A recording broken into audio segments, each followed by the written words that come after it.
Hi, this is a brief tutorial on how to join a cooperative game of Terraria. We're going to look at two different methods, the Steam method and the non-Steam method.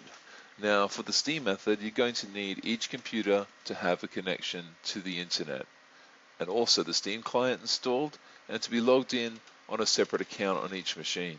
And of course, each machine needs its own copy of Terraria installed. The non-Steam method also requires each machine to have its own copy of Terraria installed, but you don't need a connection to the internet, and you don't need to be logged onto Steam. And you do need to be connected to a local area network via a network router. On the host side, we want to press multiplayer, and then host and play. Great, we want to select our character. We've got one already here in our world. We can create new ones of these, but just to expedite the process, we've already got ones. We want to make sure Steam multiplayer is enabled and allow users friends is on. Start the game, enter an easy password. It's always good to have a password in this day and age. Security is always important. Wait for the server to load. So this is the invite process first. So this is all on the host side. Of course, the client has to be loaded and have Steam running. On the host machine, we want to press Shift and Tab to enter the Steam control panel. Underneath the person you want to join the game, select the down arrow next to their name, and then in the menu, find Invite to Game. Should be the fourth one down, and then hit OK. Awesome. So on the client side, they should get the prompt. Press Shift Tab to enter the control menu, and then accept entering the game in the dialog window. Choose your character.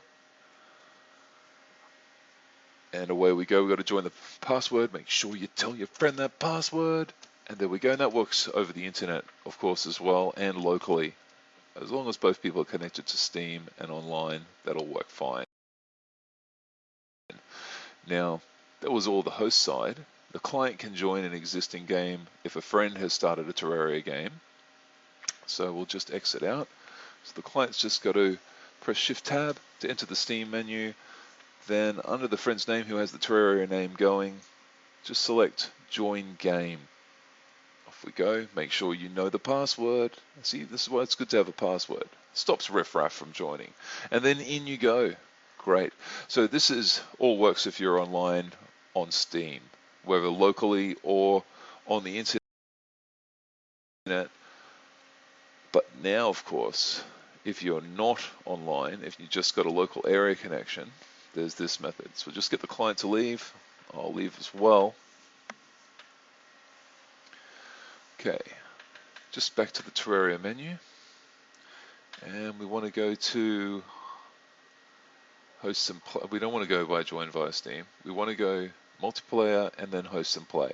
And then we want to select our character as before.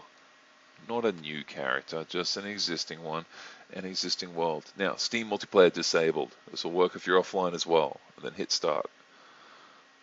Great. Now enter a simple password. Accept. Away we go. We'll wait for that server to start. And on the client side, connected over a local area network, of course, we're going to, I've forgotten. We're going to need the IP address. Okay, so we need the IP address of the hosting computer. So it's probably better to do this before you start a game. So we're going to have to go back to our desktop. So from here, obviously we're going to have to Alt-Tab out, go down to your Start menu, and then in the search window type in CMD. Nice. Okay, now we need to type in ipconfig into the command window, and that will give us our IP address. Okay, so we've got to tell the client our IP address because they're going to need that to join the game. So all they need to do is connect via IP under multiplayer and then type in the IP address. Remember, yours will be different, although the port will be the same. Make sure it's 7777. Enter in the password and you're in. Happy days. Which is kind of appropriate, really, when you think about it. Alright, and that's a basic how-to. I hope that's been helpful.